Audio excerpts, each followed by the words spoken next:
Danville. Alan Shields here, Chief of Police for the town, and we're 10-8 and in service, which means we're here to make people's lives better, and we do that by safeguarding the lives, rights, and property of the people we serve. Thank you for joining us live. This is a live show, so if you have questions, go ahead. We're watching both YouTube and Facebook, so if you have a question, throw it in the chat. We'll try to get to it live during the show. But we're going to answer a question. Do DUI suppressions work?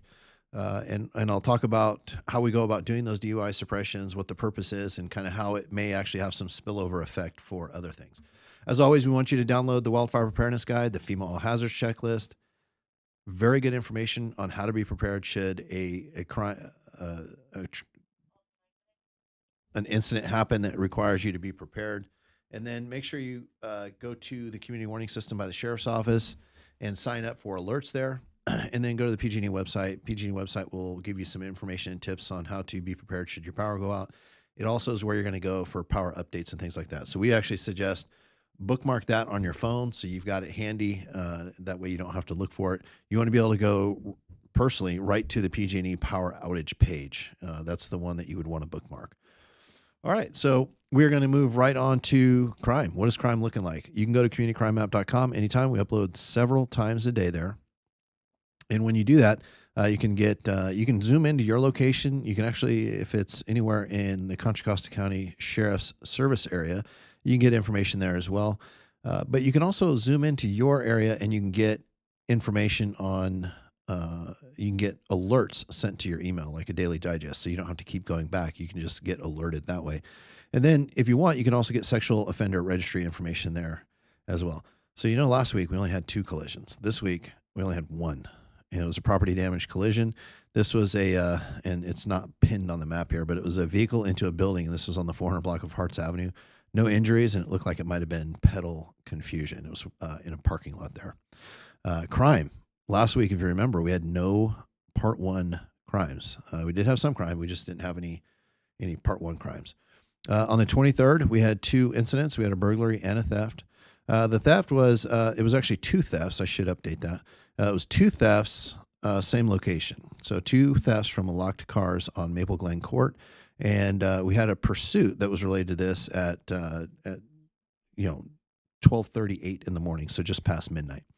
And then on the 23rd, we also had a theft of a Super 73 from a garage on Silverwood Court. So it was quite a bit a ways from the other theft. And that's, for those thefts, that's actually how we see them. When we get thefts from cars at night, or maybe during the dinner hour when in like the Livery Shopping Center parking lot downtown at our clock tower, some of those parking lots where there's a lot of cars, they usually don't come, break into one car and leave.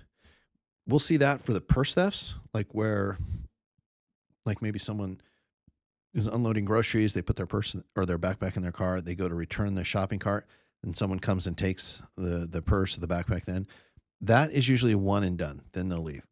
When they're breaking windows, checking door handles, and they're rummaging through cars, usually we'll see a series of cars get rummaged through. Some have items taken from them. And so we'll get a cluster of crimes. The theft of the Super 73 from the garage, that's usually a one and done. If someone hits a garage, usually they hit it and they leave. The pursuit was pretty interesting, though. So this is our ALPR camera at work. So this may have prevented more thefts because our officers had gotten a hit on our townwide camera system that there was a car with a stolen plate on it. They went out there, they located the vehicle. The vehicle failed to yield when the officer tried to pull it over for the violation of having a stolen plate on the car. A pursuit ensued, and ultimately the officers ended up terminating the pursuit as the car left town. And again, in these vehicle pursuits, it's always the balance test. We do chase vehicles, but we have to balance the need to capture the person versus the safety of the public, right? And in this case, what the officers knew at the time was it was a car with a stolen plate. We didn't know that there were other property crimes associated with it. And face facts, property crimes are fairly low level, so we're less likely to pursue as long with a property crime than we would maybe with a violent crime. And so the officers on patrol, the supervisors, the managers, were always balancing that out as a pursuit is going on.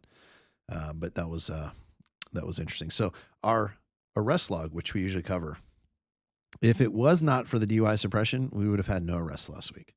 So let's take a look at what our arrests look like. And if I remember, we put that key in the upper right. DUI means driving under the influence. Jailed means the person was booked at the Martinez jail. Cited means they were issued a citation and released. and ALPR means Automated License Plate Reader System. So we did do a DUI suppression enforcement on October 26th, and so all of these arrests that I'm going to talk about were made either in the late evening hours of the 26th, so the early morning hours of the 27th. First, a man was cited for DUI after he was stopped on Camino Tasajara and Shady Creek Drive. Another person was arrested and then issued a citation for an out-of-county warrant for failing to appear for some traffic violations, and he was stopped on Diablo Road and Matadero Way. Another man was jailed for DUI after being stopped on Sycamore Valley Road and Seminole Valley Boulevard, and then another man was cited for DUI after found driving on Shady Creek Place near Cedar Lane Court. Now, so you notice we just said it was DUI suppression, but we arrested a warrant in there. So during a DUI suppression, if you recall, when we talk about the crime triangle, we're looking at three parts where we can attack crime to keep it from happening. And the first is the motivated offender, typically the hardest one to control, right? Because we don't know when a criminal is going to decide to react. The other is the location. We have a great deal of control over the location, right? If it's your home, it's your home. If for us, it's the entire city or the town. And then it's also the target. So the item that is the target of the criminal. So with a DUI, it's a little bit different. It's almost flipped on its head, because typically we say, hey, let's spend a lot of effort controlling the location and the target for like thefts and burglaries and things like that. Well, with DUI, really, we tend to focus a lot more on driving and behavior. And the goal is to prevent people from driving when they're impaired, either due to alcohol or drugs. And the reason we do that is because we don't want to see collisions and injuries and fatalities as a result. So really, it's a life-saving measure that we do. So what we do is, instead of really spending a lot of effort on locations, and it doesn't mean that we don't, when we do a DUI suppression, we're really out there looking for impaired drivers, and we're focusing in on trying to identify a motivated offender. So we look for drivers, maybe they're not driving properly, maybe they're committing a violation like a stop sign, stoplight, speeding, weaving in the road, not signaling a turn, those things that might indicate in those hours of the day that they are driving impaired. And sometimes we catch a lot of sleepy drivers too, right? At night, a sleepy driver can act a lot like an impaired driver. So the result, what you'll see is, what we do is we put additional officers on patrol. So normally we'll have maybe 3 officers, maybe a reserve officer, and a sergeant on at night on a Friday and Saturday night. For this op, we ended up bringing 3 additional officers in. And the great thing is this is all grant funded. So these are state funds. One of our traffic officers actually wrote the grant for it. And as part of that grant, we are authorized to do these DUI suppression nights. And we do them on 4th of July. We usually do them on college night. Shocker, right? And we'll pick some other dates throughout the year. But that's what this is. So instead of having 3 officers, maybe 4, and a sergeant, now we've got 6, maybe 7, and a sergeant. And those officers are focused in those areas where we know DUIs are most prevalent. And then they are out there making a lot of stops.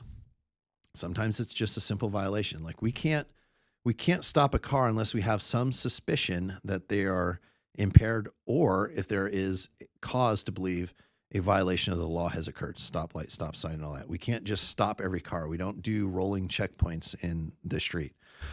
And so there's usually a precipitating violation or driving observation that leads to the stop. So we end up stopping a lot of cars.